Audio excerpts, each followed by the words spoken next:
University visiting fellow Sama'a Al-Hamdani, who joins me now from Washington, D.C.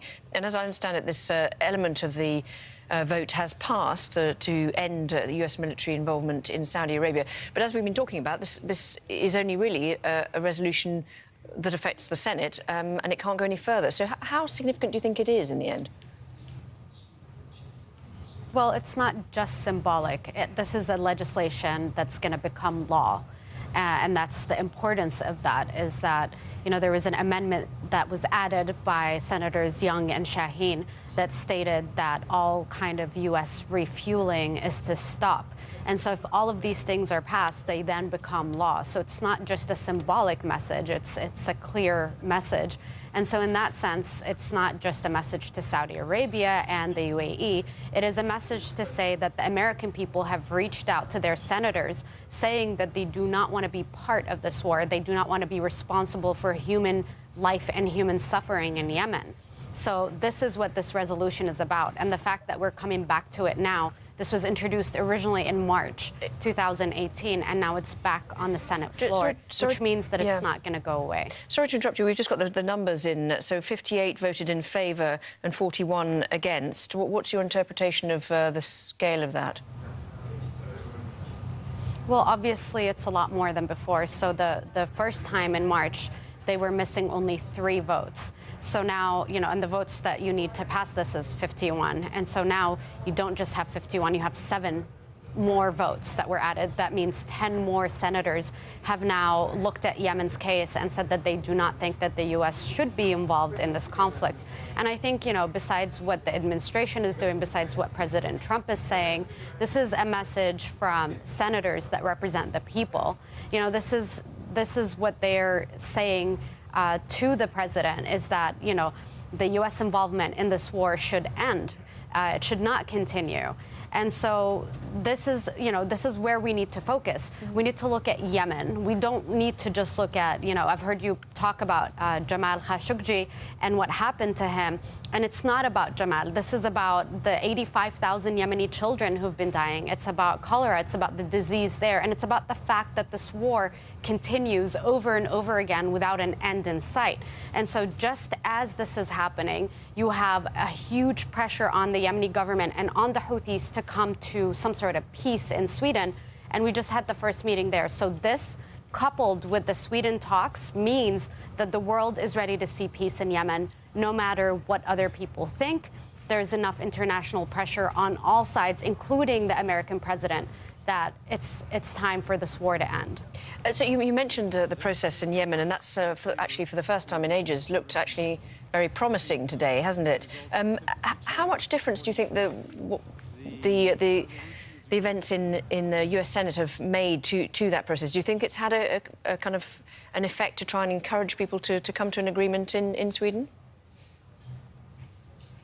I think the fact that it was happening before and then it kind of went away in March and then it came back again is just a reminder that it's time for those parties to wrap it up themselves before it becomes too late. It's kind of a mechanism to give them to save face and to come forward and find peace on their own, because otherwise there will be pressure from the world to kind of end this conflict.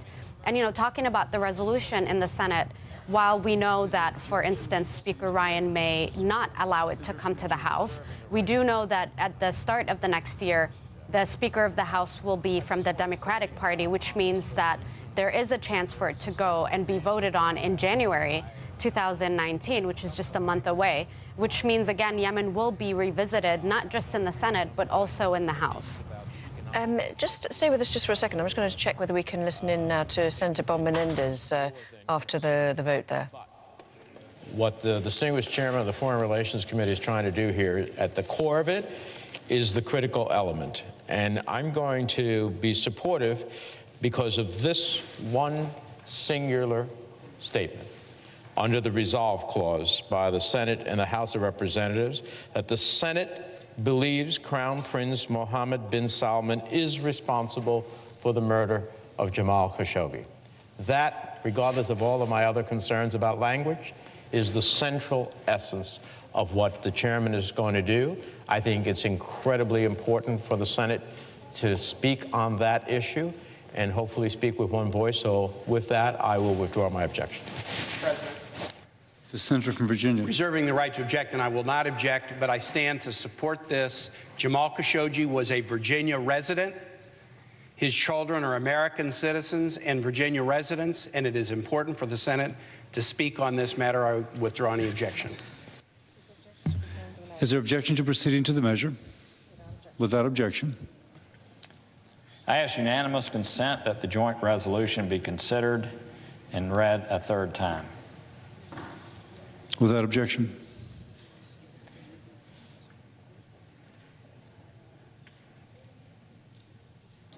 I know of no further debate on the resolution. If there's no further debate, the question is on the passage of the joint resolution. All in favor say aye. Ayes appear to have it. The ayes do have it. Joint resolution is passed. Mr. President, I want to thank our ranking member and my friend Senator Menendez for his let's bring in our guest, Sama'a Al-Hamdani. Now, I think this was the resolution. I think we've still got Salah out there, or we're going to have Rosalind Jordan. Let me just clarify that. But we think that was the resolution by the Senate Foreign Relations Committee chairman, which would then hold the Saudi Arabian Crown Prince Mohammed bin Salman responsible for the murder of Jamal Khashoggi. What's your reaction to that going through? I mean, it's not surprising. You see a harsh reaction in the United States. A lot of the senators who did not pay attention previously to Yemen are now paying attention to what's happening in Yemen. In a sense, the death of Jamal Khashoggi and his, assassination in Turkey has kind of changed the equation for Yemen, because it allowed a lot more senators to pay attention to what's happening there. You know, it's not just that Saudi Arabia is waging war in Yemen. It's not just that they are doing many other things. They are now kind of, the way that they attacked Khashoggi in Turkey kind of put the spotlight on them in an unfriendly way. Of course, we know that the U.S. has been allies with Saudi Arabia for about 70 years, and they don't want to sever these ties. But at the same time, many senators in the United States have felt that we need to send a clear message to Saudi Arabia that they do not turn a blind eye to violations of human rights, and they do not turn a blind eye to behavior that comes across as irresponsible and destabilizing of the region. And so I guess for Senator Bob Menendez, this was definitely about Jamal Khashoggi, while for other people, including Senator Bernie Sanders, Senator Murphy, and Senator Lee, who introduced this bipartisan bill before, it was about the Yemen war. Thank you very much indeed, Sama'a Al-Hamdani, for your thoughts. So let's bring back in Rosalind Jordan. Ros, how much